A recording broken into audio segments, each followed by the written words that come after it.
Mokhtar Ouane est le nouveau Premier ministre de la transition au niveau du Mali. Ce sera notre premier sujet. On parlera ensuite de la Côte d'Ivoire, la présidentielle dans ce pays. L'ONU qui appelle à une élection inclusive.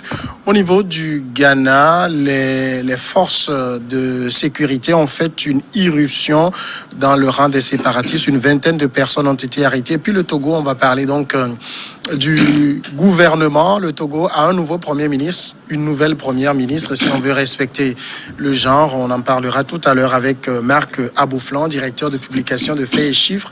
Bonsoir Marc.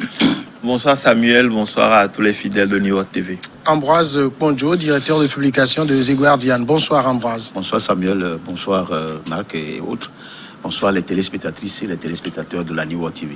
C'est donc avec le Mali qu'on va commencer. Le président de la transition du Mali, Bandao, a signé un décret nommant le Premier ministre et c'est l'ancien ministre des Affaires étrangères, Mokhtar Ouane, qui est nommé au poste de chef du gouvernement 2 jours après la cérémonie de prestation de serment du président de la transition. Le Mali donc a son nouveau Premier ministre. Il faut le souligner, civil, comme l'exigeait la CEDEAO en la personne de Mokhtar Ouane.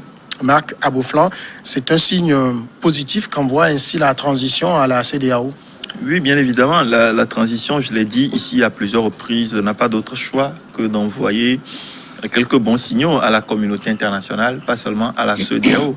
Et on l'a vu aussi dans le choix de celui qui est le président de la transition aujourd'hui, même si celui-ci n'est pas un civil à proprement dire, ils n'ont pas pu choisir justement, comme ils auraient voulu au départ, un militaire en fonction.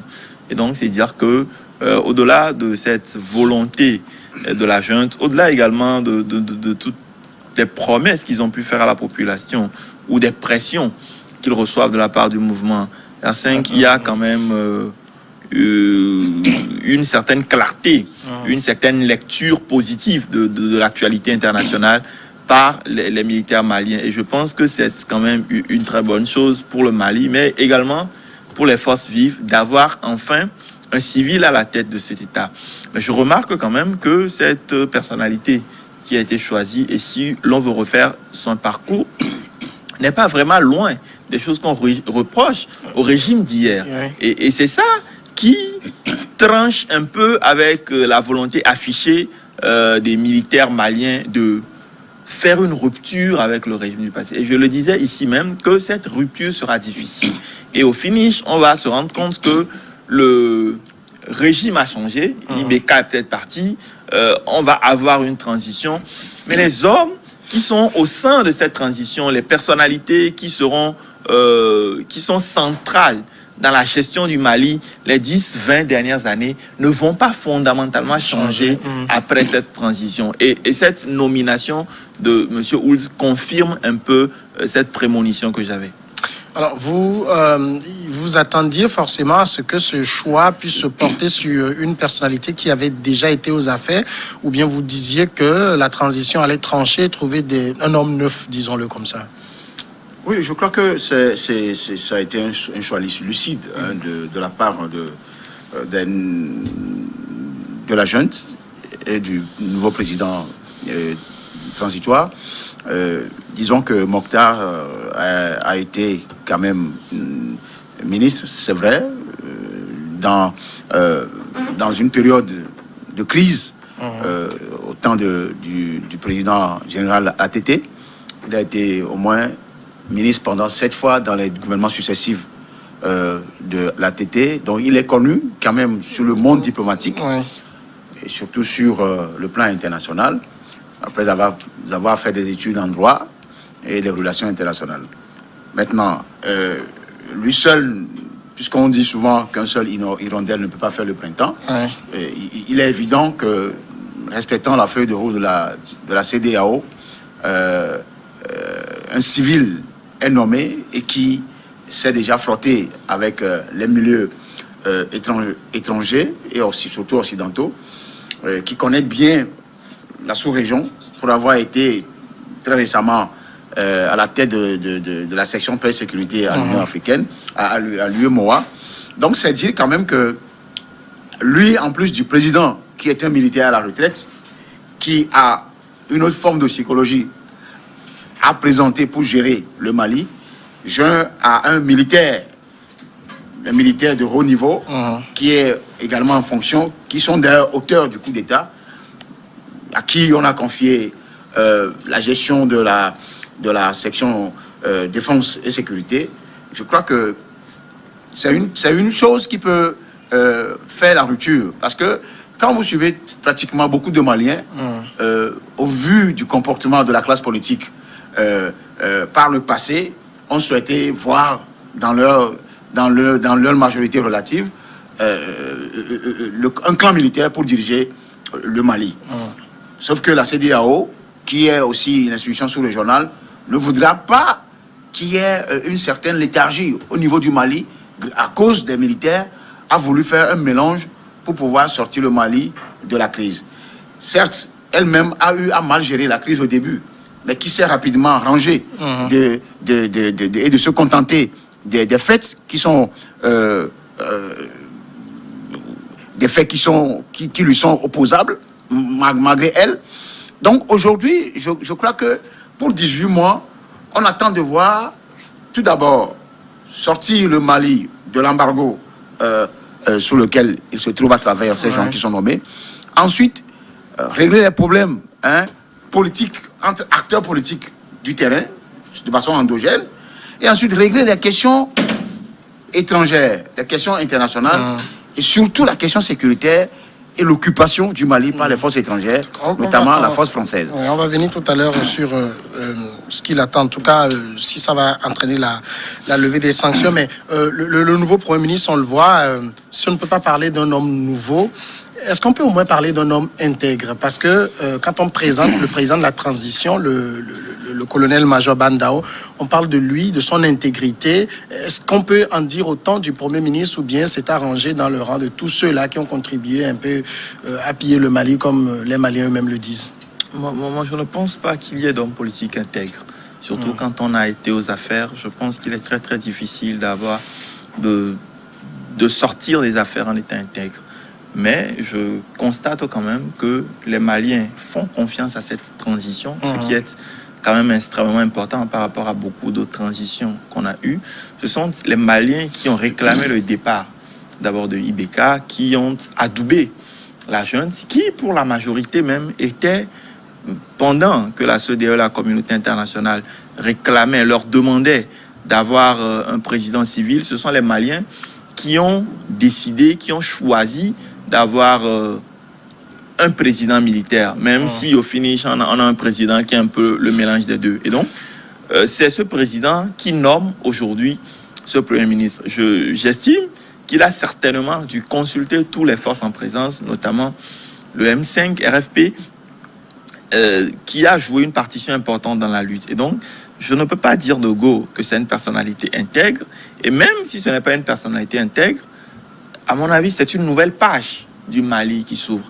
Et la réussite des lettres qui vont s'inscrire dans cette nouvelle page va dépendre de la pression que va continuer à mettre la population sur ces nouveaux leaders. Parce que si on les laisse, on va se retrouver dans le scénario Kafando Zida au Burkina Faso après la révolution, où ils ont même été ceux qui ont le plus pillé le Burkina Faso. Et donc, il faudrait que les forces vives maliennes restent vigilants, qu'il n'y ait pas un blanc-seing intégrité ou respect des valeurs qui soit accordé tout de go, que ce soit au président ou à son premier ministre, mais qu'ils maintiennent cette pression populaire-là sur sa personnalité, d'abord, primo, pour qu'ils puissent respecter le délai de la transition, ce qui est très important, et secondo, pour qu'ils puissent gérer le Mali avec toute l'orthodoxie financière, en tout cas, dont le Mali a besoin. Mais vous n'avez pas l'impression que, quelque part, le M5 est écarté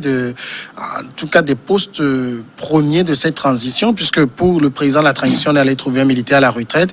Pour le Premier ministre, on n'a pas choisi dans les rangs du M5. Oui, ça paraît étonnant, mais tout dépend de la tournure qu'a pris les négociations entre le M5 et la junte au pouvoir. Vous savez que dans le processus de désignation du président, et de tout son contingent. Et il a été demandé quand même au M5 aussi de proposer des gens. Peut-être au lieu de proposer 2 ou 3 personnes, ils ont peut-être pas maladresse proposé 14 personnes. Et 14 personnes proposées à une junte, alors qu'il y a d'autres propositions qui sont sur la table de la junte. Ce serait difficile de trouver un oiseau rare parmi les autres. Mais là où peut-être la junte a aussi fait une erreur et qui risque de se retourner contre eux en termes de légitimité au niveau populaire, c'est le fait de n'avoir pas pris un élément du M5, ne serait-ce qu'un ou deux. Parce que quand ça va commencer par péter, il va falloir avoir un soutien, forcément à l'endogène, c'est-à-dire à l'interne. Et ce soutien-là, c'est forcément, en attendant que le M5 s'éclate, par mécontentement ou par mésentente autour de cette histoire de nomination, la question reviendra forcément de jeter la pierre à Pierre, alors qu'on laisse Paul dormir chez lui tranquillement sur le lit. Donc, c'est dire que... Peut-être qu'à l'opposé, on va leur proposer des postes plus importants au gouvernement. Il y a forcément ça. C'est là où on verra la crédibilité de la junte sans avoir nommé des gens de haut niveau à la tête de la transition, voir si possibilité il y a de nommer 5 ou 6 personnes au sein du gouvernement avec des portefeuilles clés. Oui. Parce que au demeurant, il y a forcément à discuter. La marge de manœuvre du M5 n'est pas encore finie, d'autant plus que c'est un gouvernement transitoire. Il y a au sein du M5 qui voudront devenir forcément Premier ministre après cette transition, qui voudront devenir président de la République. L'autre qui a été pris par les djihadistes, qui était naturellement le candidat le plus plausible pour gagner une présidentielle, qui est actuellement dans les mains des djihadistes. Alors, au sein du M5, qui est une composante cosmopolite, on peut se dire forcément que le M5 ne serait même pas déçu. D'autant plus que ces gens-là n'ont pas le droit de se présenter à des élections crédibles et des élections officielles. Ici, nous sommes en transition et ceux-là qui ont participé à la transition n'ont pas le droit de se présenter à une quelconque élection. Ça, ce qui veut dire que les marges de manœuvre ne sont pas encore faibles pour le M5. De deux, revenant au cadre juridique même qui conduit cette transition, il y a fort à parier que la CEDEAO réclame jusqu'au bout, sans avoir encore levé les sanctions, même pas un seul iota, même si on croit qu'il y a une éminence, ou bien, pardon, c'est imminent qu'on puisse y arriver. La charte même qui parle d'un vice-président qui pouvait remplacer le président, cette partie-là, la CEDEAO n'est pas encore satisfaite. Donc la CEDEAO voudra qu'on enlève cette partie-là pour éviter qu'il y ait un coup d'État encore demain et qu'on dise que, ok, le président a été démis, c'est le vice-président qui assume les fonctions. Donc, le jeu est ouvert. Il n'y a pas encore de déception parce que, je le dis, ils sont en transition. Alors, je pense qu'Ambroise le rappelait, la CEDEAO n'a pas encore levé ses sanctions à l'heure où nous sommes, mais elle conditionnait la levée de l'embargo à la nomination d'un Premier ministre civil. C'est chose faite. Vous pensez qu'il y a aussi l'autre pan, puisqu'il y a, en tout cas, un autre côté de la chose que la CEDEAO attend, c'est que la charte de la transition soit clairement définie et qu'on connaisse surtout les limites du vice-président. C'est ce qu'elle attend actuellement, la CEDEAO? Non, je pense que depuis la nomination du Premier ministre, la CEDEAO ne s'est pas encore réunie et que ces sanctions ont inévitablement un poids sur la population malienne, au-delà du fait de viser directement les premiers responsables de cette junte. Et donc, à la prochaine réunion de la CEDEAO, je suis persuadé que si les sanctions ne sont pas levées dans leur totalité, il y aura quand même un allègement de ces sanctions vis-à-vis du Mali. Ça, c'est une certitude que dès la prochaine réunion des chefs d'État de la CEDEAO, ça sera fait.